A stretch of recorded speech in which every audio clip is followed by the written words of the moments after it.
कहानी जहां खत्म हुई थी वहीं से शुरू होती है। व्हाइट 444 ने जैसे ही बंदूक उठाई तभी अचानक से धुआं छा गया था और जब धुआं हटा रिमी जमीन पर पड़ी थी, उसे गोली लग चुकी थी। चलिए फ्लैशबैक में चलते हैं। जब ज्ञान भाई ने राइस्टार को बताया कि रिमी को किडनैप कर लिया गया है, राइस्टार बिना कुछ सोचे तुरंत बाइक उठाकर निकल पड़ा, सीधा व्हाइट 444 के अड्डे की तरफ। लेकिन ज्ञान भाई जानते थे कि व्हाइट 444 एक सनकी इंसान है, इसलिए वो भी चुपचाप राइस्टार के पीछे चल पड़ा। अड्डे पर पहुंचते ही ज्ञान भाई देखते हैं व्हाइट 444 ने राइस्टार पर बंदूक तान दी। तभी ज्ञान भाई ने स्मोक ग्रेनेड फेंका और चारों तरफ धुआं छा गया और उसी धुएं के बीच रिमी ने लॉक तोड़ दिया और राइस्टार के सामने आ खड़ी हुई। व्हाइट 444 ने गोली चला दी और वो गोली सीधा रिमी को लग गई। जब धुआं हटा रिमी जमीन पर पड़ी थी, लहूलुहान। राइस्टार घुटनों के बल गिर पड़ा और रोते रोते वो भी बेहोश हो गया। राइस्टार और रिमी का प्यार देखकर व्हाइट 444 की आंखों में आंसू आ गए। वो घुटनों पर बैठकर माफी मांगने लगा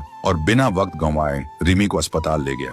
डॉक्टर ने कहा, गोली साइड से निकल गई है, खतरा टल गया है, वो सिर्फ बेहोश है। दूसरी तरफ ज्ञान भाई ने सिमी को सारी कहानी बताई। सिमी सब कुछ सुनकर समझ गई राइस्टार कभी उसका नहीं हो सकता। अस्पताल में रिमी को होश आता है। वो इधर उधर देखती है लेकिन राइस्टार नहीं दिखता। सामने सिर्फ व्हाइट 444 होता है। रिमी गुस्से में पूछती है, राइस्टार कहाँ है? उसे शक होता है कहीं व्हाइट 444 ने कुछ किया तो नहीं। व्हाइट 444 कहता है, रिमी आओ मेरे साथ, और रिमी बिना कुछ पूछे उसके साथ चल देती है। इधर राइस्टार को होश आता है। वो देखता है सिमी के कमरे में है। सिमी उसके पास होती है। राइस्टार गुस्से से बोलता है, रिमी कहाँ है? सिमी कहती है, चाहिए ना रिमी, तो जैसे मैं कहूँ वैसे करना होगा।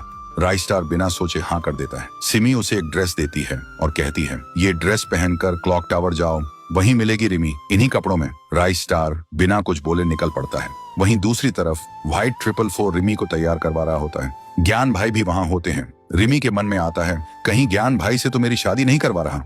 थोड़ी देर बाद राइस्टार क्लॉक टावर पहुंचता है। देखता है सारी शादी की तैयारी हो चुकी है। वो हैरान हो जाता है, ये सब क्या है? व्हाइट 444 कहता है, ये सब मेरी बहन सिमी का प्लान था। अस्पताल में उसने ही मुझसे कहा था ये सब करने को।